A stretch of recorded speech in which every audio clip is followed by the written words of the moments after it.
drawing 1-1 with Newcastle, winning 2-0 against Arsenal, drawing 1-1 with Aston Villa despite dominating, winning 2-1 against Man City, winning 1-0 against Tottenham, and winning 3-0 against Man United.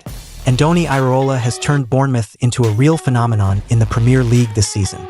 Under his guidance, the team from Dorset is no longer a bottom-of-the-table team but has become a formidable opponent, ready to challenge any big club. Just look at their recent results. They defeated Arsenal 2-0, overcame Man City 2-1, and demolished Manchester United 3-0 at Old Trafford. These were not lucky wins but proof of the sharp tactics and relentless fighting spirit that Iraola has instilled in the team.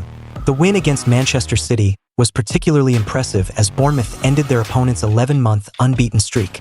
Antoine Semenyo and Evan Ferguson scored, showcasing the team's sharp attacking abilities. Not only strong in attack, but Bournemouth also demonstrated defensive solidity. The 1-0 victory against Tottenham is clear evidence, as they kept a clean sheet and scored the winning goal from Din Huijsen's header, the youngest player to score for the club in the Premier League. Under Iraola, Bournemouth is not afraid to face any opponent.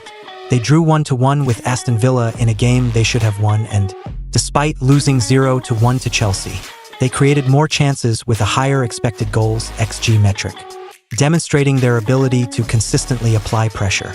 Currently, Bournemouth is in 6th place in the Premier League table with 25 points after 16 matches, an impressive achievement for a team that was once considered weak. Iraola has built a strong pressing style and rapid transitions. The combination of experience and youth in the squad helps them effectively deal with various opponents. With their current form, Bournemouth can realistically dream of a place in European competition next season. Iraola has proven that with the right tactics and a high fighting spirit, any team can create a miracle in the Premier League. Andoni Iraola is no quack. He was brought in to save the sinking ship called Bournemouth. Can be said that Iraola is a very good learner. Few people know that he is also a disciple of Marcelo Bielsa. More than 10 years ago, Iraola had the opportunity to work with Bielsa at Bilbao, shaking up La Liga with their passionate style of play at the time. At the same time, he also knows how to cleverly integrate his very standard Spanish ball control to make the team play extremely diverse. And Bournemouth saw the shadows of top coaches like Unai Emery and Arteta within Iraola's form at the time, when Andoni Iraola was at Rayo Vallecano in the 22-23 season.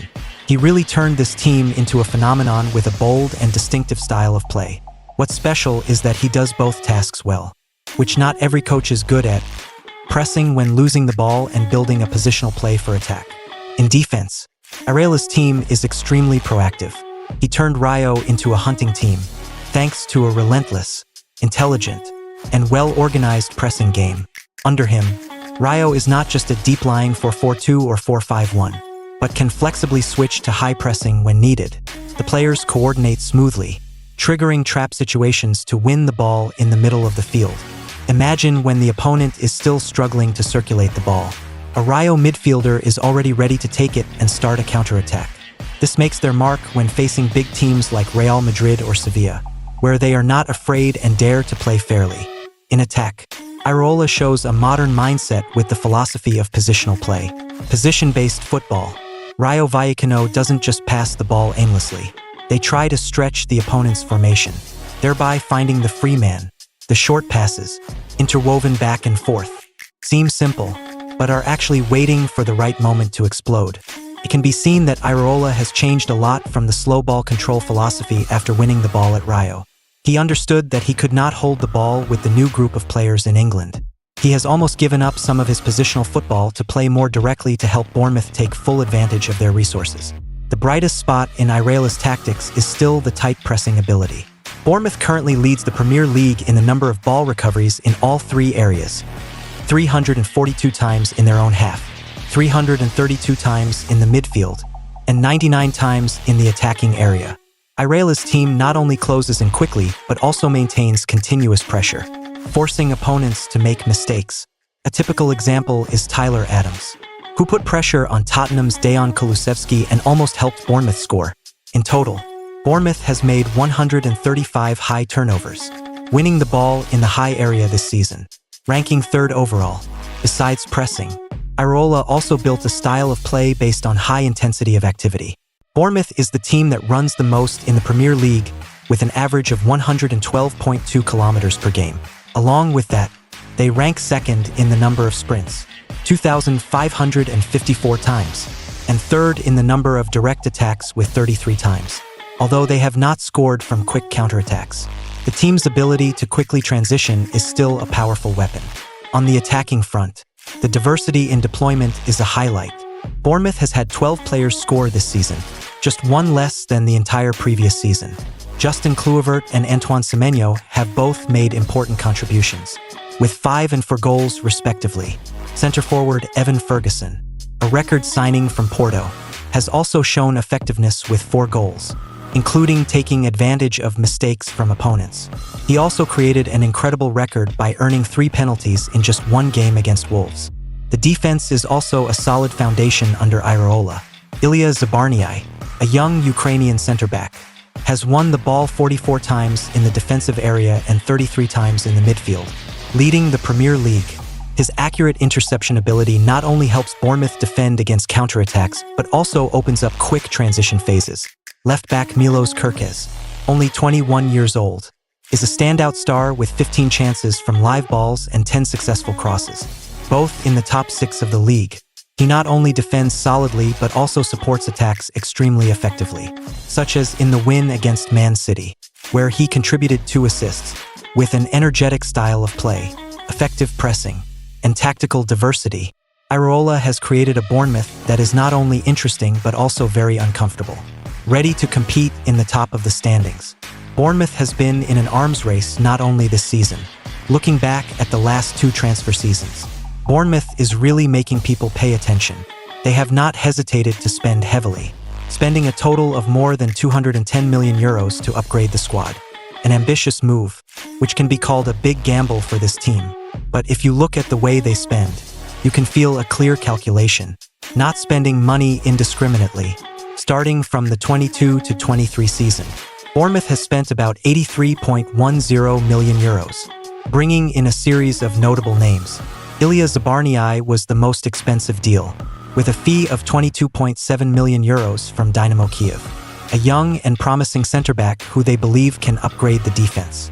Next is Dango Ouattara from Lorient, also for 22.5 million euros, a striker who is expected to bring sharpness to the attack, a weakness that Bournemouth needs to improve if they want to compete in the Premier League.